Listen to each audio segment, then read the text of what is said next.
What's going on, guys? Welcome back to a brand new video on the channel. Inside of today's video, we're going to be taking a look at the best 10 brawlers to max out with this ranked season. So there's been a ton of changes, new hype charges, and all of that good stuff. So recommend watching also my tier list and my rank guide if you guys really want to learn how to master the meta and everything like that. But in today's video, I'm going to tell you guys the best brawlers to put all your power points and coins in, seeing as, you know, it's quite hard to actually gain all of those resources. So you really want to know who to max out so you have the best chance to get towards masters and get even more rewards. So we're going to be going with the first brawler who I recommend maxing out, and it's Max. So max out Max, it's just a play on words, but seriously, Max is so good in the meta right now. Main reason being is because she's just so good everywhere. She's a great counter to a lot of the sniper brawlers.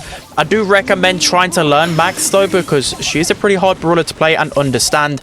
The main value with Max is just by getting aggression on the map and being a support brawler. Some people just think they're him and they're able to dodge like 15 million shots, so they think they're 10 side and they're not. You don't even have to be 10 side to be a good Max. You just have to know when to pressure a lot, making sure that you're supering with you and your teammates. And the great thing about Max as well is the hypercharge supers. So you need to like stand still so the energy drink actually hits you, so you get the 25% super buff and the movement speed. So make sure you know that, especially if your teammates got that hypercharge Max super as well. Make sure to know that. But again, Max is just such a good synergy brawler, so good with a lot of the meta brawlers like Jean, Sandy, Ems, etc. And I'm literally looking at the game modes and maps, and you can play literally Max everywhere really outside of knockouts. So for me, Max is an absolute max out brawler. The next brawler you need to max out for this ranked season, it is Byron. So I've been saying for the longest time now, a couple of months, when he received the damage buff, that Byron is super underrated. Now he's absolutely an S tier brawler. So you got to be careful of the absolute S tier brawlers. So I never recommend maxing them out for ranked, because most of the time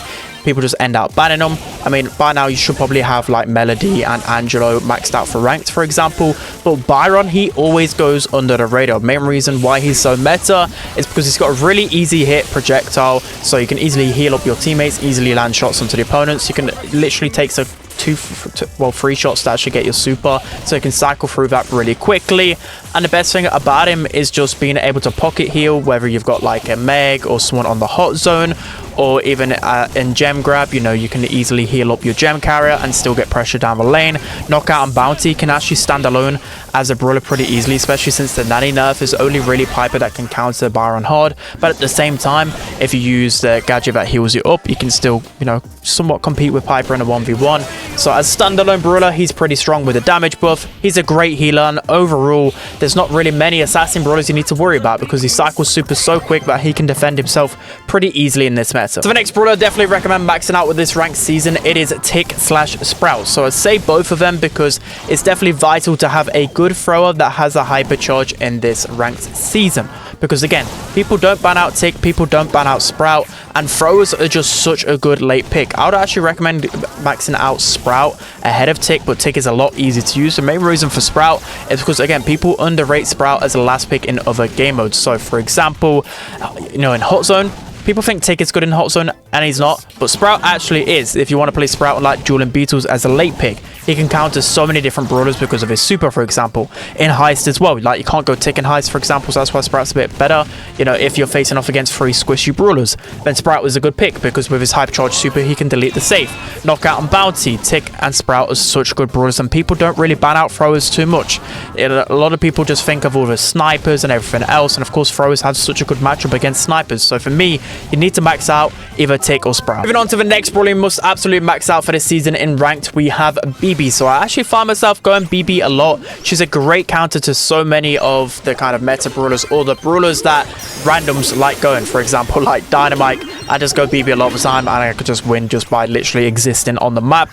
But main reason why BB is so strong is because of the hypercharge. I just find BB so tanky once you pop that hypercharge, and then you can cycle it so quickly as well. And even though a hypercharge super isn't the greatest, it still gets a lot of pressure, and you can still just get kills through her main attack, even though a bubble they just go anywhere. They're just there to look pretty, but just the shield and the stat boosts of the speed and whatever else, you're just able to create a lot of pressure. And I find myself, as I said, going BB a lot as a late pick.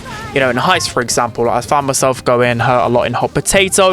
I found myself going her a lot in Brawl and Gem Grab as a late pick. And Hot Zone as well does a lot of good BB maps. Literally all of them, she's a great late pick. So for me, you need to go someone like BB or maybe even a Buzz. Jumping into the next Brawl, you must absolutely max out for this season. I went with Nita, but slash Sandy as well. So the main reason I did slash Sandy is because people should know how good Sandy is right now in the meta. And I'm seeing Sandy banned out pretty much in all of my games right now, Masters. So people are sleeping on Nita. So both of them are S-tier brawlers. And a good thing about Nita as well is that she's a little bit more versatile, I'd actually say, because you can of course use her in Heist and Hot Potato, but there's only one good Nita map in the Heist rotation right now. But a good thing about Nita as well, she's actually sneakily good in a few other situations as well. She's really good on Canal Grande, for example. She's really good in pretty much any Gem Grab map, any Hot Zone map as well, pretty much all of them, and all of the Brawl Ball maps. She's insanely meta. So again, people are sleeping on Nita. I know that the bear's not really going to get many hits, but it's just a fact that you can just cycle through your hyper charge so quickly, and it's a 10k HP Nita bear. And then you've got the shield on top of that. The opponents are just going to get pushed back to spawn because they literally can't kill the bear. And of course, if they've wasted all the ammo up on the bear, then you can just pressure up the map. And with a lot of map control, you can just win the game easily. You know, maps, game modes like Brawl Ball, game modes like Hot Zone, Gem Grab, just literally every game mode right now, if you get good pressure, you pretty much win the game. So that's why Nita's hypercharge is so valuable. But into the next Brawl, you must absolutely max out for this ranked season. It is Gene. So I recommend him this time again because people always sleep on Gene when he's meta, but trust me, he's absolutely S tier, so strong. So let's go through the map pool and talk about why he's such a good brawler. So of course the modifiers, just quickly, he's like the best brawler in quick fire. You can just spam out unlimited shots. He's really good on the bushy modifier as well because you've got the vision gear to just scout all of the grass. And of course he's just really good in grass himself because the opponents won't know when you're about to pull them, so you get a free easy pull. And then going through the maps, Brawl, he actually is pretty good on center stage and beach ball because you can just stay really passive, just keep chipping, and then once you get your super you can get a kill. You can also use Spirit Slap as well if you're facing a more tanky composition. I'll definitely recommend Spirit Slap. That's not even memeing because it just allows you to take down brawlers on your own rather than always need support. And then of course if you're looking for, I don't know, a good synergy composition, you know, if you're clumping up a lot, then of course you want to use Magic Puffs, and literally a knockout and bounty, you want to use Magic Puffs most of the time. So I've always recommended to play Gene on knockout and bounty. He's always been a good brawler there because there's not many counters, and especially since the nerf to Nanny, it's just allowed Gene to actually thrive a little bit more because of course Nanny just used to burst down Gene on an open map. And then I would of course avoid it on Hot Zone, but Gem Grab, he's one of the best gem carries for sure. Pretty much all of those maps, he's so good at scouting the bushes with his vision gear.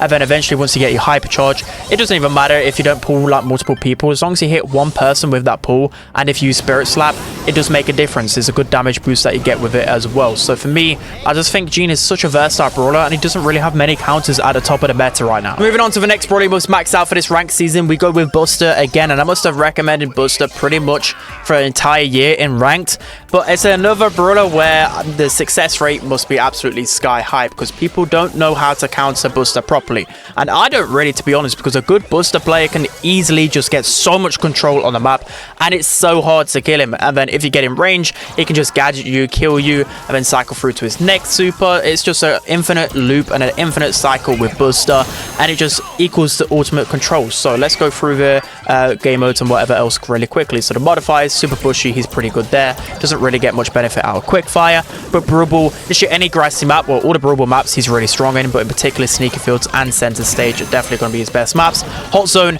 he's insane in pretty much every Hot Zone map. Not the best in parallel, but good in the other two maps. Gem Grab, he's really good on Gem 4 and Last Stop. He's just really hard to kill most of the time. And even on Knockout and Bounty, he is pretty good because you're going to group up a lot. You're going to cycle through supers, and that super allows for so much pressure. And again, you know, randoms, they don't know how to pinch out Buster properly. So if you're really good with Buster and have a high IQ and you know when to push in and get pressure, so it's not all about just running in and getting kills with Buster. It's just about getting pressure, forcing your opponents back, and just existing on the map, and it just equals wins a lot of the time. So jumping into the next brawler, we must absolutely max out for this ranked season. We have the return of Carl in the meta. So the main reason why I advise maxing out Carl, because he's a fantastic late pick in the draft. So most of the time you want to draft him like 6th pick because he still is counterable, but if you assess the enemy composition and if they have minimal knockbacks, you know you can make a big impact with Carl. And the great thing about him as well is that you can actually just pick him late in draft, maybe as a 4th pick, 5th pick, or 6th pick. And if the opponent's, I don't know, draft like Buzz or something else, you can actually just switch to the fire gadget, and it actually is pretty underrated. It can deal a lot of damage. So going through all of the game modes, there literally isn't a weak point to him, and especially some maps as well, he's such a dangerous late pick. So for example, Safe Zone, Kaboom Canyon, I like to ban Carl a lot, because if you use your flying hook to get into really weird positions, you can just get a lot of pressure and just get consistent safe damage on the heist. You know, Brawl, you can make good plays with a gadget. Bounty, he's really good at collecting the mid start on certain maps like Canal Grande. Hideout, you think of Gem Grab, he can easily just latch onto the gem carrier as long as they haven't got any type of knockback. There's just so many scenarios where you can use Carl in this ranked meta. Moving on to the next Brawler must max out for this ranked season, we have Jessie. So I still always recommend maxing out Jessie, because I think for a long time throughout the rank process that Jessie's always going to be a good pick, because people still clump up. Even in like legendary, people don't understand how to fully counter Jessie, and people like to go tanks a lot, so Jessie's a great counter there. She gets her hypercharge turret so quickly. So if you think of Hot Zone, for example, there's so many good Jessie maps, right? Literally every Hot Zone map is Jessie's perfect map. Parallel plays, she can push up with a hypercharged turret and get the zone so easily. Dueling beetles, unbreakable walls down the left and right hand side. Open business, it's just a perfect Jessie map. She's great in Brawl and in any grassy map, because there's a lot of tanks, it will feed her turret pretty well. Gem Grab, I wouldn't really say is her playground, but then again, you've got Gem Fort, where you're going to get a lot of value out of her turret. And then of course Heights, I mean Hot Potatoes and Kaboom Canyon probably going to be your best bet there, but at the same time, if you just get one hypercharged turret on a safe, it's GG. And Jessie's just so easy to use, and she's actually still really good in the pro meta as well, so definitely recommend maxing her out. Okay, so jumping into the final Brawler must max out for this ranked season, we still have a Piper. So Piper's actually got a little bit better in some ways, especially on the longer range maps, because Nani got nerfed, got a big damage nerf, so that's going to help her out a bit. But at the same time, a lot of the map pool has changed, so it's hurt her a little, but I still think she's like an A tier brawler at least. So let's talk about the good things about Piper. So the good thing is that if you're a good Piper, you can absolutely carry. So I always recommend in ranks, especially if you think you're a good player, just try and go some carry brawlers, and Piper is definitely that brawler. But I tend to go a lot of times on my mini accounts, because I know if you just hit your shots, you're going to carry the game, plain and simple, because she deals so much damage. So she received a nerf last update, and it literally did nothing, because